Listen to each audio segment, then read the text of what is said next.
Hello बच्चों, कैसे हैं आप सभी। स्वागत है आपका अपने YouTube चैनल दुर्गेश सर की क्लास में।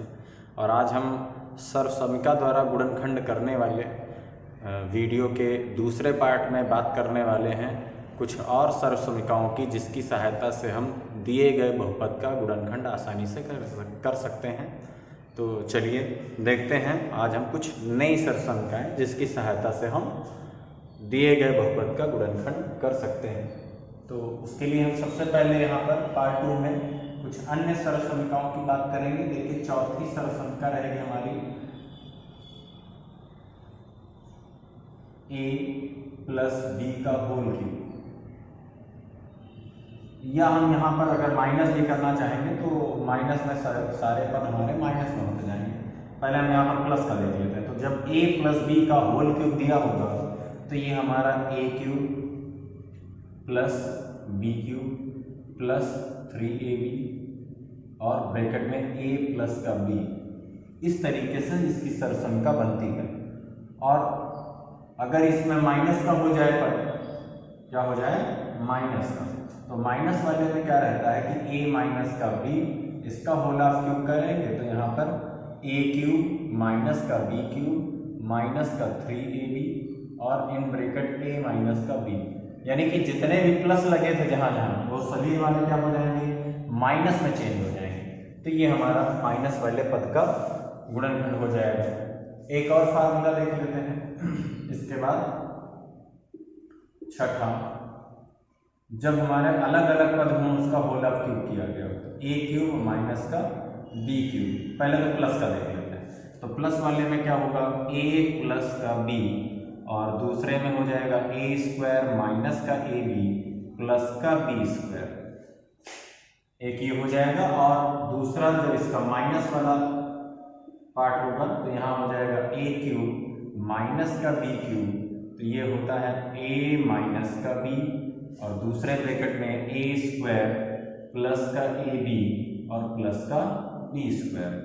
कुछ इस तरीके से हम इन फार्मूलों का उपयोग करते हुए दिए गए बहुपद का फैक्टर करेंगे।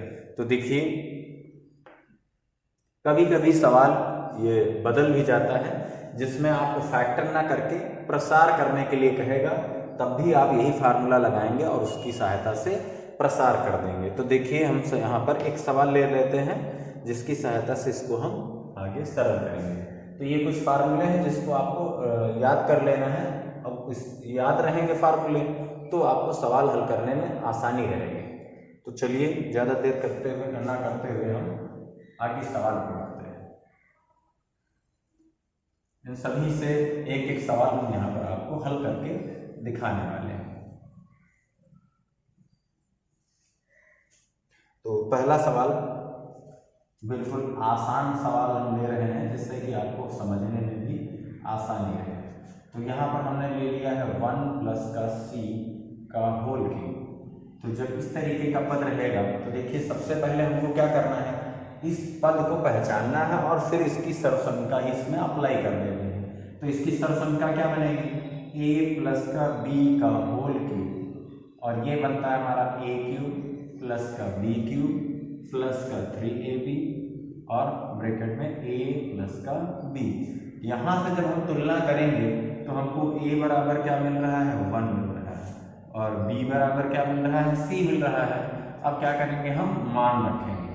तो मान रखने पर, मान जब रख देंगे तो देखिए यहाँ ही मान रखना है। तो a की जगह पर हमारा क्या है, 1 है, तो 1 का क्यूब, फिर इसके बाद प्लस b की जगह पर क्या है, c दिया है तो c का क्यूब, फिर प्लस 3 इंटू a की जगह पर आपका 1 आ जाएगा और b की जगह पर c आ जाएगा, फिर ब्रैकेट में 1 प्लस का c। कुछ इस तरीके से मान रखने पर हमारा पद बनेगा। अब इसको हल करेंगे तो 1 का क्यूब 1 हो जाएगा, फिर प्लस c का क्यूब करेंगे तो c क्यूब आएगा, फिर प्लस 3 का 1 से मल्टीप्लाई 3 और फिर c से तो 3c, फिर इसका गुणा करना है हमें 1 प्लस c से। अब आगे गुणा कर लेते हैं तो यहाँ से आएगा 1 प्लस का c क्यूब और प्लस का 3c का 1 से 3c फिर प्लस 3c का c से तो 3c स्क्वायर। इस तरीके से हमारा आंसर आ जाएगा। अब इसमें हम चाहें तो इसको हम घातों के घटते क्रम में इसको लिख सकते हैं। यहाँ पर भी हम इसके सामने इसका आंसर लिख दे रहे हैं घातों के घटते क्रम में। तो सबसे पहले सबसे बड़ी घात वाला पद लिखा जाएगा तो हो जाएगा c³। फिर इसके बाद घटते क्रम में आएंगे तो हम प्लस का 3c स्क्वायर लिखेंगे। फिर इसके बाद यहाँ से 3c आ जाएगा। फिर इसके बाद यहाँ से +1। तो कुछ इस तरीके से भी हम आंसर को लिख सकते हैं। कभी कभी हम यहीं पर जो आंसर आ रहा है उसे ही दिखा देते हैं। ये भी आंसर हमारा सही है, लेकिन उसको मानक रूप में लिखने पर हम क्या करते हैं, घातों के घटते क्रम में लिखते हैं। तो यहाँ पर इस तरीके से हम बहुपद को प्राप्त कर लेंगे, बहुपद का आंसर।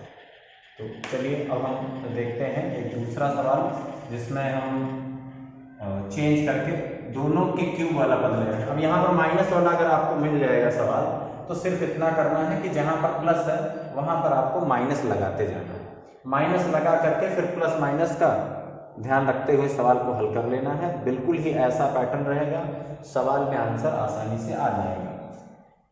अब अगला देखते हैं जिसमें हम दूसरे तरह के प्रश्न का हल निकालना सीखेंगे।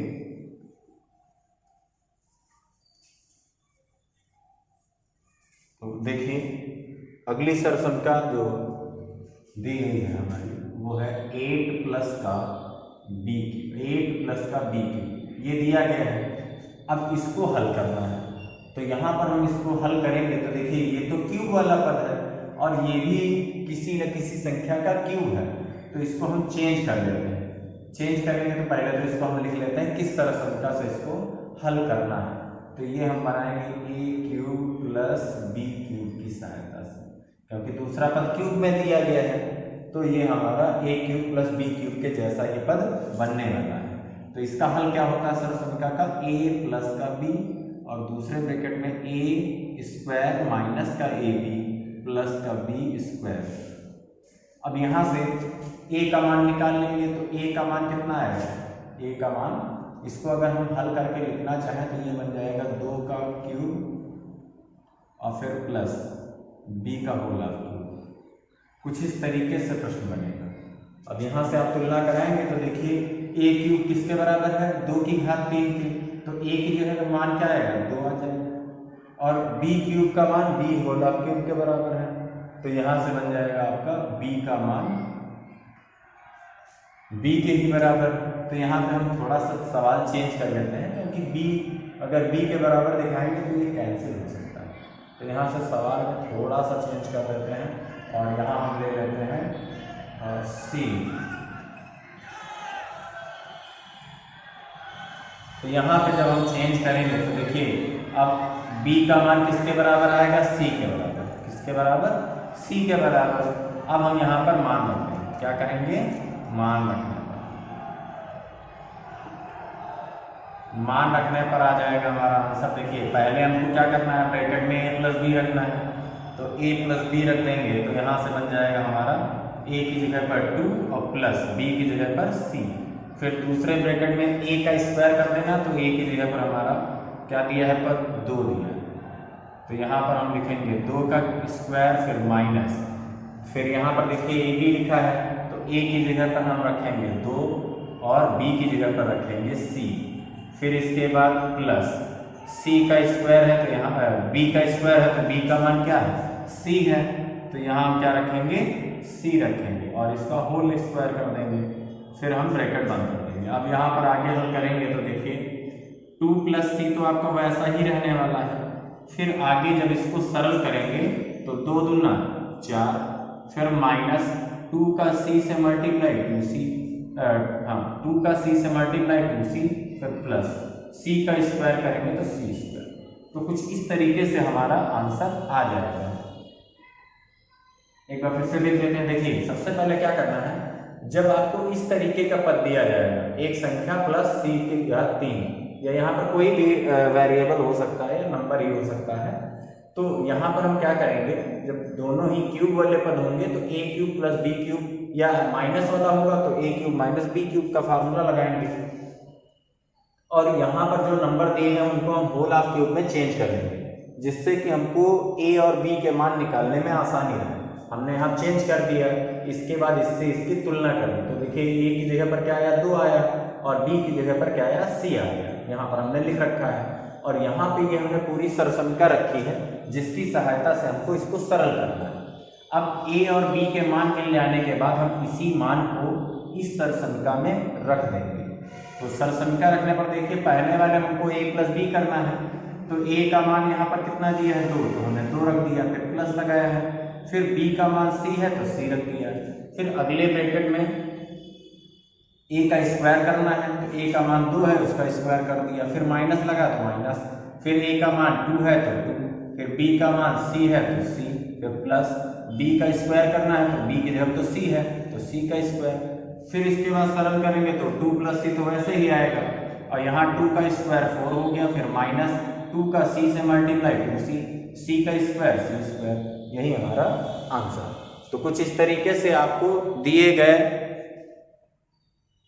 गुणनखंड को आसानी से सरसंख्या द्वारा हल कर लेना है।